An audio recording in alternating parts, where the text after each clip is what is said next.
All right. Hello and Calm welcome down. to Wizards, Warriors and Words, a fantasy writing advice podcast. I'm Jed Herne, author of The Thunder Heist, and I'm joined by my wonderful co-hosts, starting with Dirk. Hi, I'm Dirk Ashton, and I am the author of The Books of Babel. My fourth book is coming out here shortly, and I have a t-shirt, but I didn't actually write them. That was Josiah Bancroft. It's never stopped us before. And that is Mike. What? I'm introducing the hosts, and you are Mike. Oh, I am. That's right. Hi, I'm Michael R. Fletcher. You might remember me from such books as Blackstone Heart and Beyond Redemption. And other fun rom-coms. Rob. I'm going to say I'm Mark Lawrence, and I wrote Prince of Fools. And I can get away with that because Mark's never going to come on the show. No. Hey, he does watch it though occasionally, so you might get pulled up on that. He watches for the first 7 seconds, and if we don't mention him, he stops. Well, we mentioned This one he might so actually keep okay. watching until And You quickly, mentioned Mark. We're going to talk about you lots. Just keep watching. we will actually talk about you a bit in this episode, Mark. Yeah, and surprisingly enough, there are other people who listen to this apart from Mark Lawrence, and we're going to shout out them in a second. So basically, today's episode actually is a question that comes from one of our patrons, Bender, who says, I love the series. It's informative and fun. If I can make a request, can you do an episode on the death of heroic fantasy? Why do we not have heroes anymore? I see more and more of dark/grey, morally ambiguous main characters, and less of lawful good heroes. By making fantasy more real, are we losing the fantasy side of the genre? I'm trying to do a blog post on this and would like to hear this group's opinion too. So before we get into talking about this really quickly, we do have some new patrons to shout out. So if you're not familiar with it, our Patreon is just a way where you can support the show for monthly donations, and in return, you get access to some cool bonuses. New patrons to thank: Luke Kidson, Miher, and Mark Coulter. So thank you so much for supporting our show. Never had to shout out 3 patrons in one episode before, so that is pretty cool. And yeah, this, like I said before, this question that we're doing this episode about does come from Bender, who is on our Patreon. So death of heroic fantasy. First of all, do you guys kind of see this happening? Do you think that we have sort of perhaps lost the capacity to have those kind of this very upstart, like lawful good heroes in fantasy these days? Do you think that's more of a 80s, 90s thing? Yeah, let's start by discussing that. Yeah. Has anyone actually written heroic fantasy since David Gemmell? Well, that's Gemmell? where I think this question is sort of heading at, right? It's like I can't really think of many people who I suppose intentionally set out to write heroic fantasy or describe their works as heroic fantasy. So yeah, I mean, what okay, let's clarify. What do you guys consider actually heroic fantasy? What does the book have to be heroic fantasy? I thought so. I think it would have to be like. I think the problem is with when you describe sort of heroic fantasy, you're basically describing the sort of classical hero where they do good. There is no question, over any sort of moral ambiguity, or they do good. That's what they are, like chivalrous knights or whatnot. They're so boring. I think that's why it's dying. I agree as well. I think the anti-hero is interesting. The guy who's he's good and he's gonna do good no matter what. Like, but no, right? I think they do still exist. They definitely do. I don't think they exist in something like Grimdark so much anymore, which has got to the point where Grimdark is no longer really a genre or a subgenre in itself. It more just it's pervasive. It's now just part of the fantasy genre. But if you look at especially indie fantasy, there is still a lot of heroic fantasy going on. Something like Dragon Mage. We had ML Spencer on a couple of months ago, and I think that would class as heroic fantasy. Her main character is good. There is no question about it. He is good. He does good. What is Sanderson to you guys? What is Sanderson doing? I think Sanderson breaches the dividing line between it in the way that I find interesting. And I was going to bring up Ned Stark as an example of how I kind of like heroic fantasy being dealt with in the stories that I read, in the sense that I think what is interesting, to your point, Mike, is not someone who's just always doing good, and it's unquestioned that they are morally upright and everything.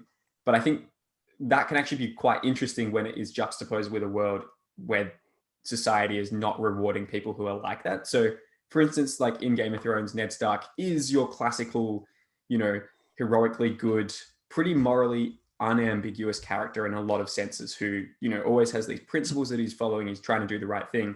But what makes that story interesting is the fact that he's basically the only person in that story world who behaves that way.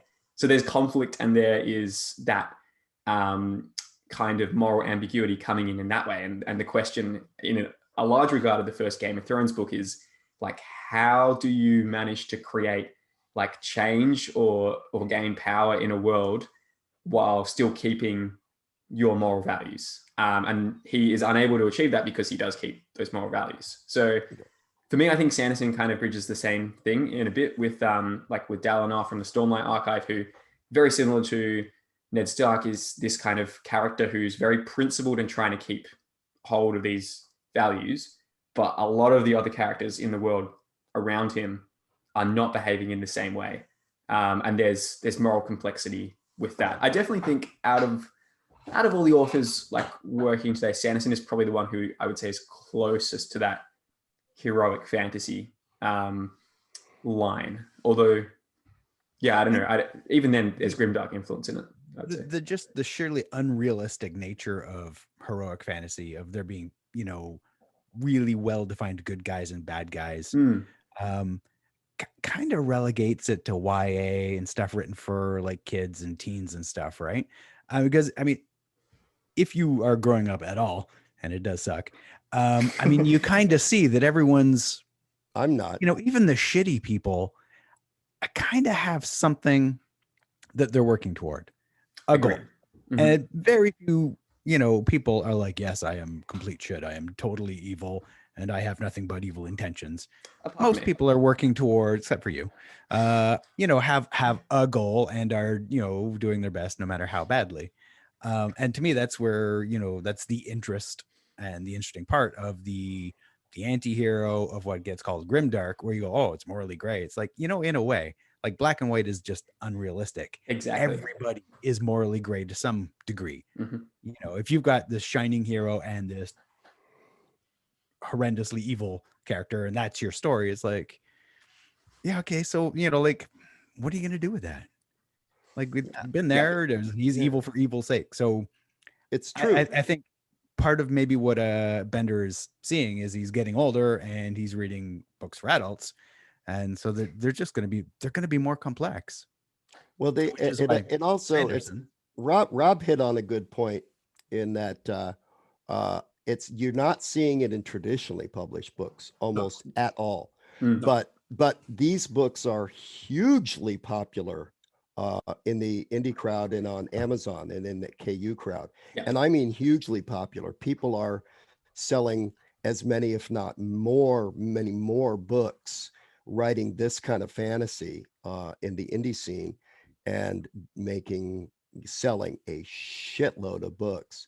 People like Michael J. Sullivan and David Estes and A.C. Cobble, Phil Tucker. A.C. Cobble is probably the only author I've actually heard describe his books as heroic fantasy. Yeah.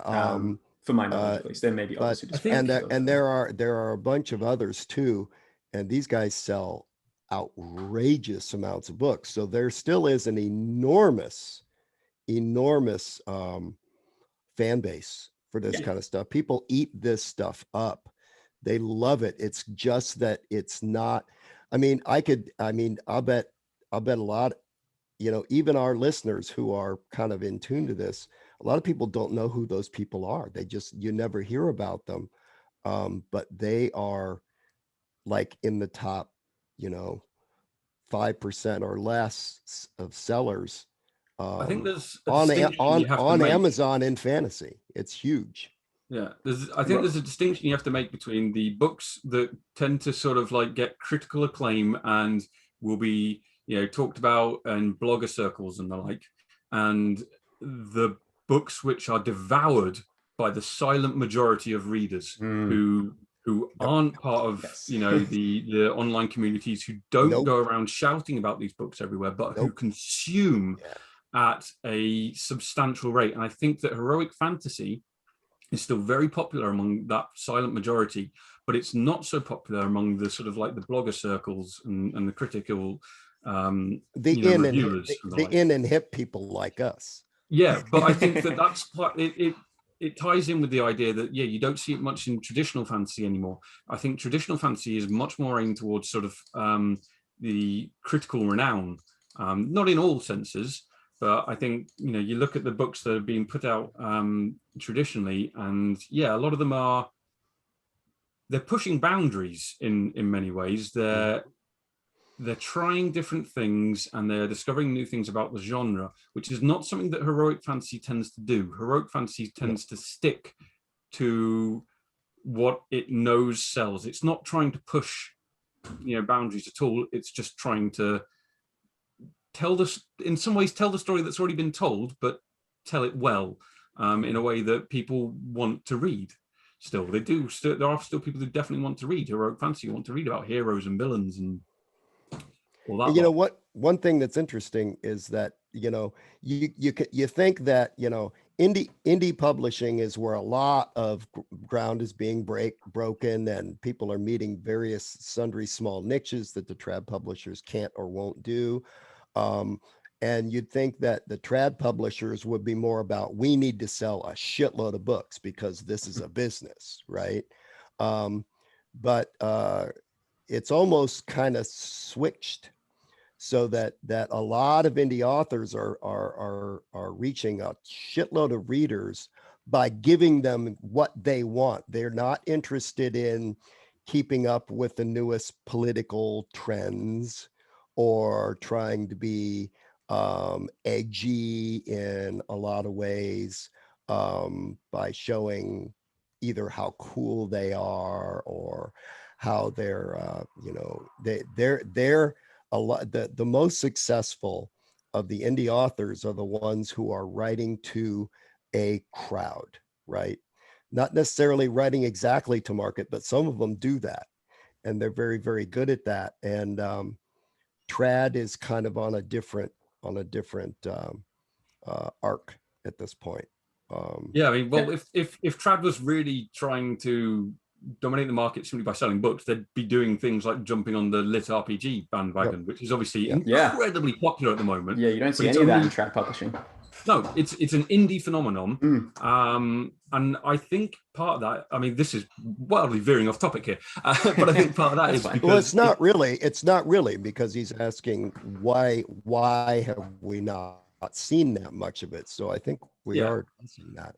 I think things like the lit RPG and, to a degree, heroic fantasy that is still around, they are dominated in the ebook market these days rather than the paperback market, which is something that trad is kind of failing at. They kind of seem to almost have just like given up the fight and gone, you know what, ebooks are for indies, we're going to do print. And if we do ebooks, it'll cost $15, which is basically what you'd pay for a print book. That's exactly it. The ebooks aren't competitive. I think also, I think also what you do, like, we are making a lot of generalizations in this, and I think for the most part they're accurate, but it is also a useful distinction to realize that there isn't always a separation between something that is selling heaps and also something that is pushing new ground, in a sense. Because we had Will White on recently. I read the first Cradle book, and that is a book that, yes, it absolutely follows certain tropes that are massively popular with a certain group of readers. But it also does stuff that I have not seen other books do before. Like, there's literally a scene in the middle of it where, this is kind of it's not really a spoiler because I won't describe details, but mild spoiler warning for it. Basically, a whole bunch of characters die. An angel comes down from a different dimension, resets time, tells the main character about this thing that's going to happen in the future, and then just vanishes. And it's like, what the hell? This is a totally different thing. I've never seen this before. It changes the story dramatically. And that was sort of really a lame description of it, but it was so good. And it was just a classic example of you reel the readers in with the familiar, And then once you've got the buy-in from them, that's when you can deliver the strange and the unusual and push it there, I think. So yeah, that doesn't And he really also relate treats to... and Oh, it's also not just it's not just an angel, right? I mean, this Well, is no. it's basically a science kind of a science-based magic system Yeah. where they're actually just more advanced beings, you Or know, more advanced magic users. worked different really classes, so- hard to get the powers that they have, and Yes. everything is really kind of clean cut as far as levels and what you have to do to get there. Yeah. So yeah, And it's cool which makes because in the book's it makes it description- even more interesting than just an Yes. angel coming down. Yeah, it's right? definitely not an angel. It's more, it's Yeah. just like an advanced. No, but magic it is user. very much like an angel, though. Mm. I mean, yeah, absolutely. Rob, you're smiling. Are you? I like the way Jed was like, I'm gonna try not to do many spoilers, and Dirk's just like, nope, spoilers down Yeah, to the front. yeah, it didn't quite work. Yeah, and I think with Haha. heroic fantasy, like coming back to Bender's question here, why do we not have heroes anymore? I would actually make the argument that a lot of the heroes that you see in fantasy today are more heroic because, again, there is less reward for being a hero in a lot of fantasy worlds. Like, again, Ned Stark comes to mind. Like, for my money, I think Ned Stark is one of the most heroic characters that has been, created in sort of modern fiction. This person who absolutely knows that the way for them to survive and to protect their family and to protect their kingdom is to sacrifice all of their moral values, but instead is like, no, I've got to stick to these things, even though it leads to really bad results. Like, for me, that's so much more heroic than someone who's just like, I must defeat this evil sorcerer because they are evil, and there's never any question about them not being evil, and it's just everyone approves of what I'm doing here. Would you guys agree with that? Like, I think there's more heroicism coming when there is actual genuine difficult stakes and more of that moral ambiguity involved in a story.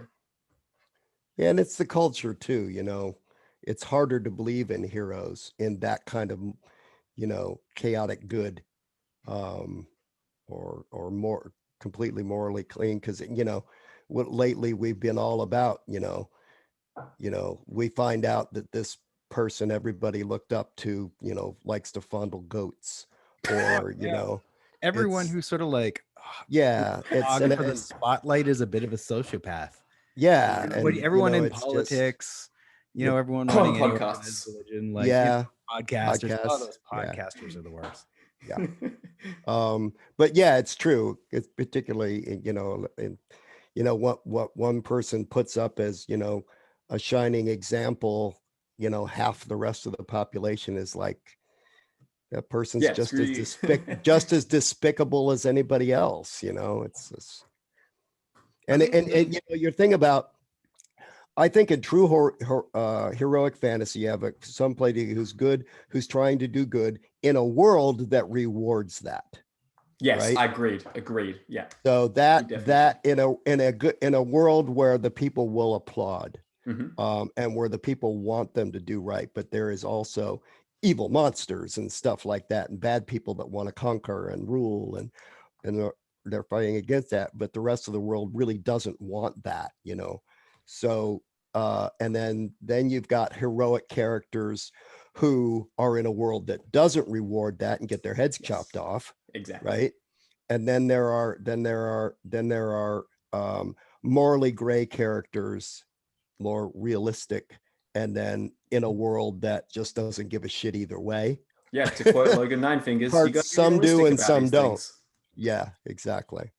I think it's the notion of the hero that I think in a lot of traditionally published fantasy, and a lot of the sort of the indie as well, the notion of the hero has kind of grown up with the genre. So if you look at someone like, let's go with Nona Grey in Book of the Ancestors, Red Sister, and all that. By Mark Lawrence. There you go. We got the reference in. It's a callback. So if you look at someone like Nona Grey, she is a hero. There is no doubt about it. She defeats the bad guys. She saves the world. She cares about her friends. She has all those traits. She has all those traits. The world. She has all those traits of a hero in the things that she does, but she's the core of her character is a lot more grown up. There's more going on there. She's not just, I'm here to do good. She is conflicted. She struggles, but in the end, she still does the right thing to a degree. Doesn't she also kill a shitload of people? She kills a shitload of people.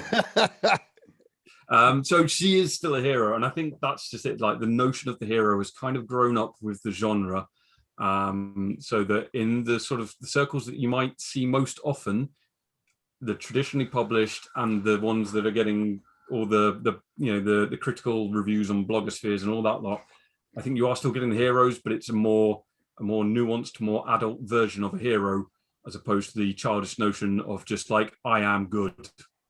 Yes. Yeah. Mike, do you have any closing thoughts before we wrap up this episode?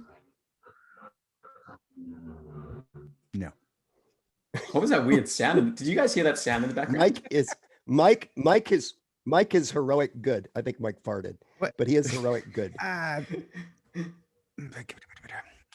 Yeah, I'm the wrong person to talk to about this, because I can't understand what would drive a person to be heroic. And like, as soon as you have a family, as soon as you have kids, your focus narrows to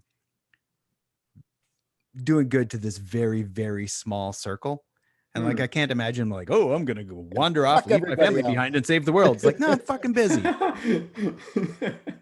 Well, that's why you have the Empire kill your family so that you can. Yeah, exactly.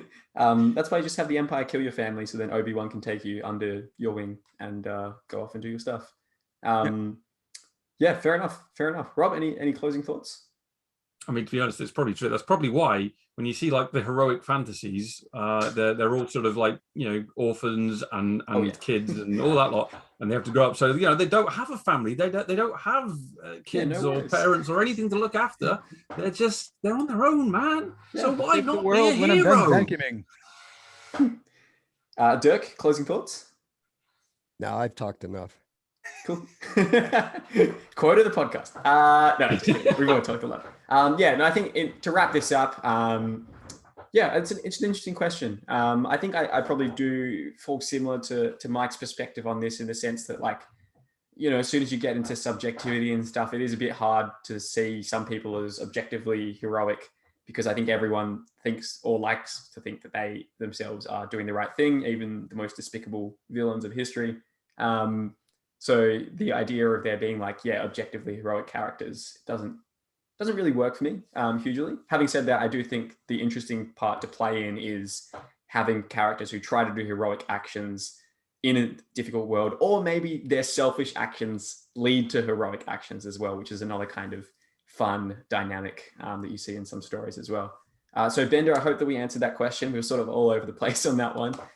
But thank you for sending that through. And to our other listeners and watchers out there, if you want to help support the show on Patreon, just go to patreon.com/Wizards Warriors Words. You can also find the link to that in the show notes. We'll be back with another episode next week. Thanks guys for watching or listening. Bye.